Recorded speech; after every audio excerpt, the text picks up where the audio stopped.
So I want to talk about Black nationalism because I mean, you and I have talked about it, and both of us have written about it. But I'm not sure a lot of people here are aware of the history of it and its complexity and its various meanings. I find it fascinating, and it's funny because I'm Mr. Anti-nationalist, Right. and that even applies to Black nationalism, I guess, at the end of the day. But like certain forms of nationalism in particular, like anti-colonial nationalisms, right? Mm-hmm. Mm-hmm. You got to be at least partly on their side. Like if you have, I always tell you, Thad, I keep a Black nationalist card in my back pocket. I know. I always tell you that. Like, that's my thing. I don't consider myself a Black nationalist at all. I can't help but be shaped by it. But also, I don't want to throw the card away. No. You know what I'm saying? I mean, Yeah, don't. It's So, good. It's a good thing. It can be very useful, like for a lot of things. So every now and then I need to pull it out, but for the most part, it doesn't come out. You know. So all right, let's talk about it. Like, well, what does it mean to you? And I'll tell you what it I means. just don't have it laminated. That's funny. So what does it mean to you?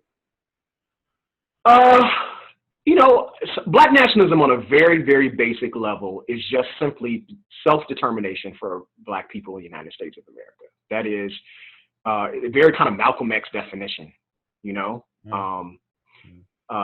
We are essentially responsible for our own self-determining lives. We're responsible for the economics in our community, the politics in our community, the religion in our community. I mean, it's a closed ranks ideology. Are you there? Yeah. Okay. Yep. It's a closed ranks ideology, and it's basically saying Black people are responding to the nation of America, which has rejected them. Mm-hmm. So it's saying we need to close ranks because America has rejected us. So we're going to close ranks amongst ourselves and participate in these self-determining exploits ourselves. And we're going to determine what is best for us in this kind of very broad sense. So, I mean, there's a lot there, but it's essentially that's kind of what it is, you know. Yeah. As opposed to? Well, as opposed to integrating within the larger society, participating in the larger society's ideas of who we should be, being good American citizens, voting in elections, trying to integrate into the larger economy so we can get recognition. It's basically saying, you only have yourself to depend on. And the difference between Black nationalism and other forms of nationalism is that it's not based, it doesn't have an explicit kind of claim toward landmass. Right. There's no nation state. There's no nation state. Right. However, I will say there are iterations of Black nationalism on a theoretical level that wanted to push for that. Right. So for example, the most common ones are Marcus Garvey and Malcolm X. Early Malcolm X, Nation of Islam Malcolm X. Marcus Garvey was basically saying, look, Black people need to find a landmass in different parts of the world, specifically Africa, to claim as their own and use that as their power base. Mm-hmm. Malcolm X and the Nation of Islam, there was a certain period of time where they were advocating for separation, and that they wanted to appeal to the United States, saying, you don't want us, we're not particularly fond of you, give us a couple states in the South, and let's carve it out for ourselves, and we'll leave you alone, you leave us the fuck alone, right? I mean, that was kind of what Malcolm X was arguing in the early part of his career when he was in the Nation of Islam. That was his brand of Black nationalism. It eventually evolved because he became more of a Pan-Africanist toward the end of his life. But, so you have different iterations of Black nationalism. But in general, Black nationalism is simply self-determination amongst Black people in the United States of America. There's no desire to appeal to America or to white people or to indict. Yeah. Yeah. It's not even about that. It's not blaming white people. It's saying, America, you don't want us, fine. Yeah, it's about not caring. It's about not caring. Exactly. We don't really care. It's about not caring about white people. It's not even not caring about white people as human beings. It's like, we don't care about what you want for us.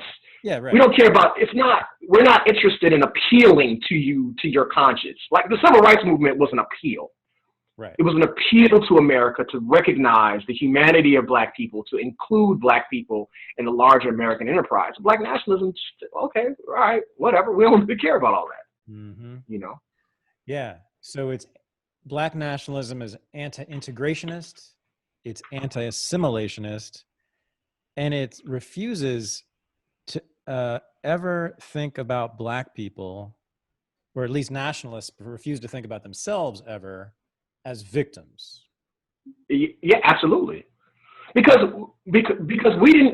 Black nationalism wasn't a militarist, I mean, Black nationalists definitely said we need our own army and all that stuff to protect ourselves, but it wasn't, we're trying to take revenge. It was not, there's no investment in victimhood and like, no, it's just like, no, let us do this stuff ourselves. Right. And that's it. Right. And so, there were some nationalists, and by the way, there were like, God, in the 60s and 70s, there were probably, what do you think? I'm going to say like a couple dozen Black nationalists, like significant organizations. At least. Like yeah, at least. And like some of them actually, I'm thinking of, what was the one in the South of New Africa? They actually had land. Republic of New Africa. Republic of New Africa. Like some of them actually did get some land and actually went that route, but for the most part it was the Nation of Islam strategy, which was sort of like what would you call it, like internal self-sufficiency or something. Like it's about building, the Nation of Islam then with Malcolm and Elijah Muhammad, and now with Farrakhan, I think has always been about it's about institution building. Yeah, institutions, Black businesses, but Black institutions generally, educational, business, otherwise, media, all of the above, right? Absolutely. And of course, the Nation of Islam, I mean, was, especially when Malcolm X was released from prison, was probably one of the most rapidly expanding Black institutions and organizations outside of the Black church in the 20th century. I mean, by the time when Malcolm X got out of jail, I think it was like 3 mosques, 3 temples. They called them temples. Yep. In 12 years, it was like 30. And he was in a big reason responsible for a lot of them. Yeah. A whole lot. And it wasn't simply because of his public face, but it's also because he was a Black nationalist. He was like, we're going to build institutions. We're going to make sure that we have a presence in these communities. And the difference was, it wasn't simply the mosque. It was the grocery store. It was the bank. They were trying to build other forms of institutions in Black communities. And because they had the fruit of Islam, they had a kind of a quasi military group as well to protect it. So everything was and they got no money from the larger white society. No. They didn't ask for it. They didn't want a handout. They didn't want welfare. They didn't want nothing. They just like, we're just going to do this for ourselves. Right. And the fruit of Islam was the security. They didn't need a police. I know.